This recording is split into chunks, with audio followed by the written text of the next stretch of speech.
So how do we design our laboratory exhaust fans? Okay, we follow two key standards in the industry.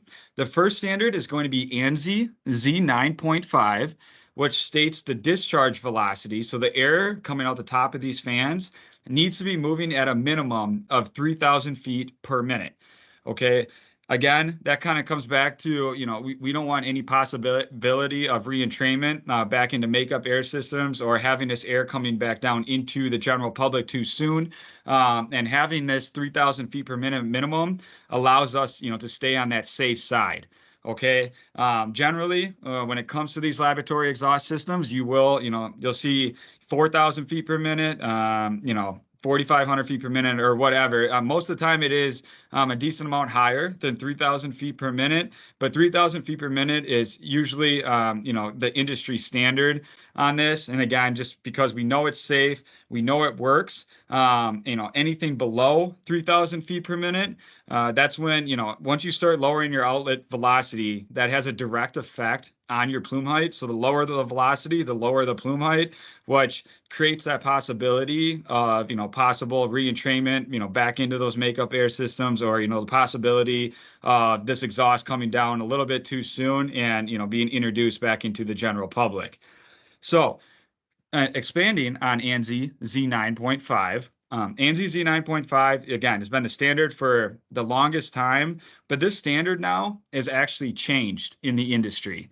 Now it is up to you or whoever's in charge of that lab space to determine what kind of outlet velocity you truly need coming out of these fans.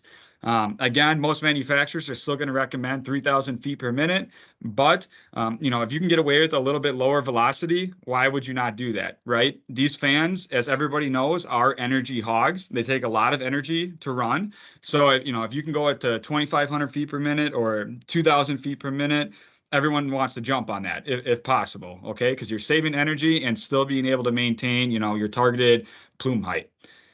Moving on, the next standard we follow in the industry is going to be NFPA 45. Okay, so that states that these fans have to be 10 feet tall minimal from the roof deck up. You're going to see one of our actually employees standing on the roof here next to a couple of our Vector H's. And these fans are obviously well above his height. They look actually a little bit taller than 10 feet tall.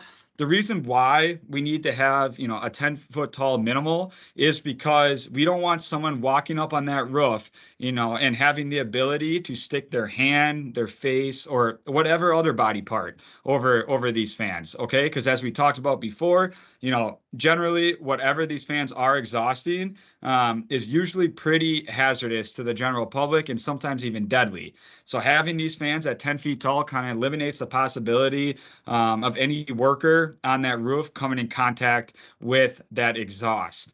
A common question we get a lot in this industry is, can you make your fans 8.5 feet tall, 9 feet tall, whatever it may be? The answer is always going to be no.